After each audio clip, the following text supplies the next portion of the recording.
There is an incredibly joyous feeling you get when you make world-changing archaeological discoveries.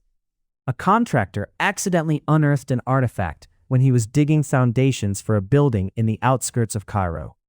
He jumped out of his bulldozer, picked up the priceless treasure, and began to wipe mud off it. He felt it shine before his eyes. "Wow, this must belong to one of the great pharaohs," he exclaimed. He then quickly wrapped it up in handkerchiefs before hiding it away in the safety of his backhoe.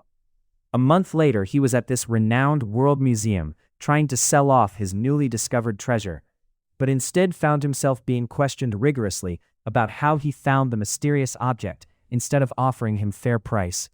He blindly thought he'd make a quick sale to pocket away hundreds of thousands of bucks since he had lots of debts to pay off anyway.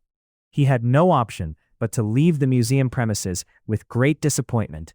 That afternoon, a middle-aged man met him at the steps of a city hall where he had gone to do some research. He was asking for directions to a nearby gallery. He said he was working on a new museum. He was looking for fresh artifacts to put on display on its first opening day. Slowly, their conversation began to divert from instructions giving to exhibition and display. The contractor told him about his experience earlier in the morning, how unfortunate he was at one of the world's best museums. "I guess I was not so lucky today. They won't buy my stuff, so I told them if they won't buy my artifacts, I shall have to open my own museum from which I shall put it on display. Lots of people will come to look at it, because there's none other that is similar. I shall also make more coins from it. You know, if you don't take it at my small price on offer, then I shall have to keep it to myself."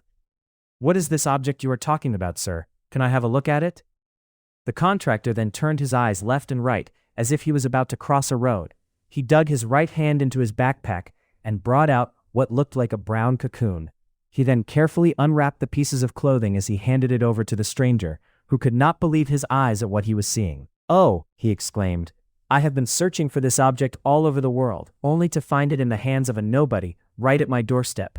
"What is it?" asked the contractor. He first read the inscriptions on it and translated them.